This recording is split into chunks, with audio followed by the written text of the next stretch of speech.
You're listening to live and local conversation on Talk Radio 600 WBOB. The lines are open. Dial 854-1320. Now let's return to Cindy Graves, politics, business, and mayhem.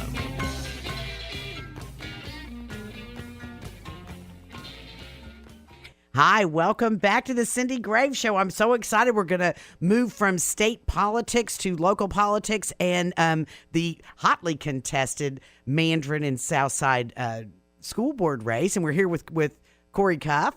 Hi, Cindy. How are you? Wonderful. She's a candidate. This thing is heating up, though. We've still got Aaron Bean on the line, and we're going to go to him real quick. And Hayes from Arlington. Hayes, welcome to the Cindy Graves Show. How are you? Hi, Cindy. Thank you for taking my call. I just wanted to ask your guest to respond to the advertisement by Mr. Weinstein that as Mayor Fernandina, he increased spending, and if he did, was there a reason behind it? Just explain, just respond to that, please. Okay, great. Thank you, Hayes, for your question. Seems like a fair question. Back to Aaron Bean, candidate for U.S. Senate. Aaron. Thank you. Thank you very much, Cindy. Hayes, that is a great question. I appreciate you bringing it up. We had a great tenure as mayor of Fernandina Beach. You know, we had a tremendous influx of people that moved into Fernandina Beach. We did, it's a nice place to live. We created a nice place to live, and that was the number one challenge as being mayor, is to keep it a nice place to live. So with all those new people coming in, our budget did grow. However, here's the great thing, is we lowered the millage rate. So your tax rate went down, even though there were so many people moving into Fernandina Beach. And it's still a very nice place to live, and that's where I'm raising my wife and raising my three kids with my wife up in Fernandina Beach. So did our budget grow? It did. Did the millage rate come down under the Bean tenure? Yes, it did too. Well, I don't think you can get any clearer than that. That's Aaron Bean, candidate for Florida Senate, just a few days before the primary. So good luck to you, Aaron. Cindy, real quick, I didn't even get to talk. The NRA just came out last week and endorsed this as well. So we're excited about that. Florida Medical Association already mentioned Jeb Bush. So many. I'm going to tune in and listen to you. Cindy Graves, always a pleasure to be with you. Thank you so very much. And we are here now with Coree Cuff. Cuff for kids, that's CUFF. You are running in this hotly contested race. Are you the only female in the race? I am not the only female in the race, Cindy, and thank you so much for having me here today. I welcome the opportunity to come on the show. It's a great show. Yes, there are two of us in the race that are women. It is a very large field for us. I'm running because we need new schools and we need a new system in place to meet the needs of our children. Right now, what we have is unacceptable. It's not educating our children the way that they need to be educated, and we can do so much better than what we're doing. And I'm running because I have an 11-year-old daughter, and she has about 120,000 friends that also go to the school. And we would very much like to see a better quality of education overall. There's been a lot of news reports recently that basically say that the schools are doing better, and that's frankly not the case.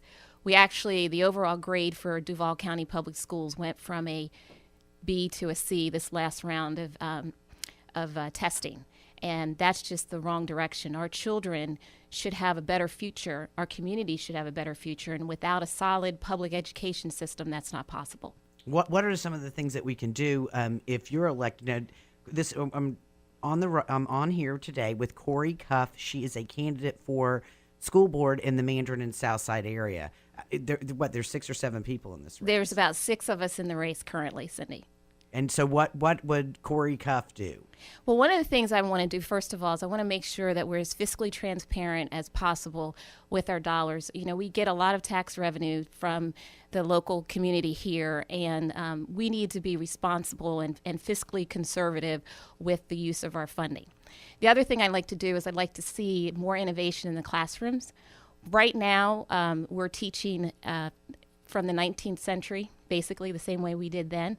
And there's so much technology available to us, and we need to leverage that so that we can teach our children more. In fact, there's a school in North Carolina district that brought technology in the classroom, and they saw their graduation rates go up about 11%.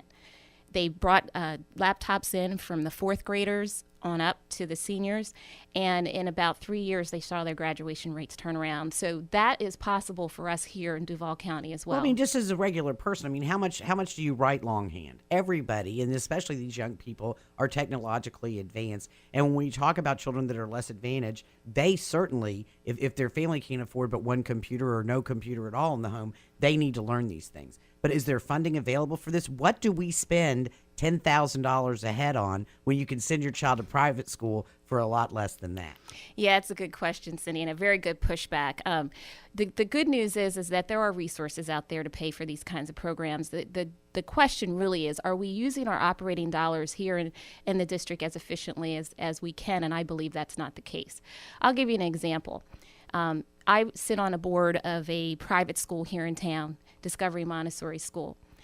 We spend 90% of our resources on teachers, basically, and 10% on others. So that's kind of the makeup in our school district. Here with Duval County, 60% of the staff is teachers and 40% are other.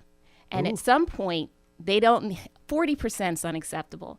10's probably not the right answer, but somewhere in the middle is. And there's some efficiencies there that we need to leverage.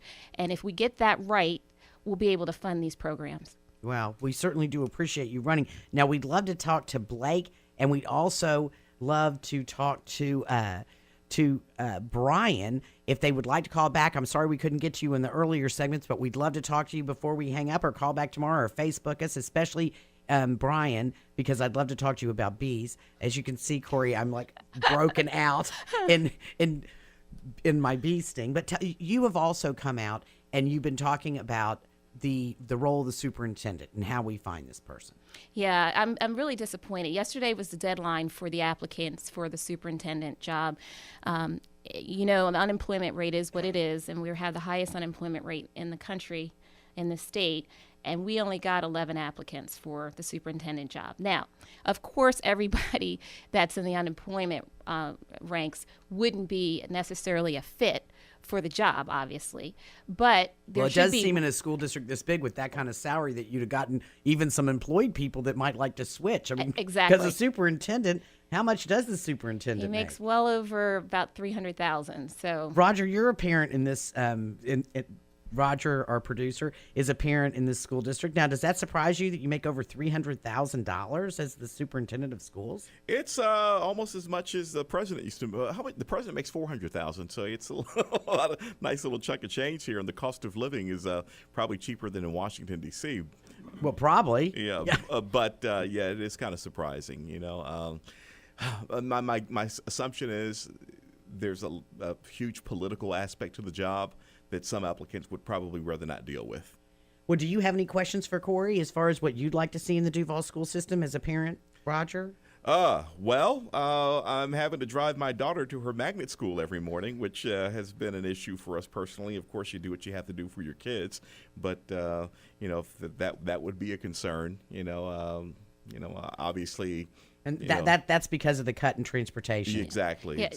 And then they found $1 million or something like that. Oh, no. How much was it laying around? It was $100 million, actually. $100 million, excuse me. And it was in a reserve fund. And, what's really sad about it is that, it's a self-insured entity, and it's a good business decision to make sure that you have reserve funds, but you should know that they're there, and you should have a fiscal policy on them, and we didn't have that visibility. To your point, I also have a child that's going to magnet school next year, and I feel the pain that you're talking about in terms of transportation. We have some opportunity here to fix that and solve it, and I'd like to get elected so I can do that for you. Well, thank you.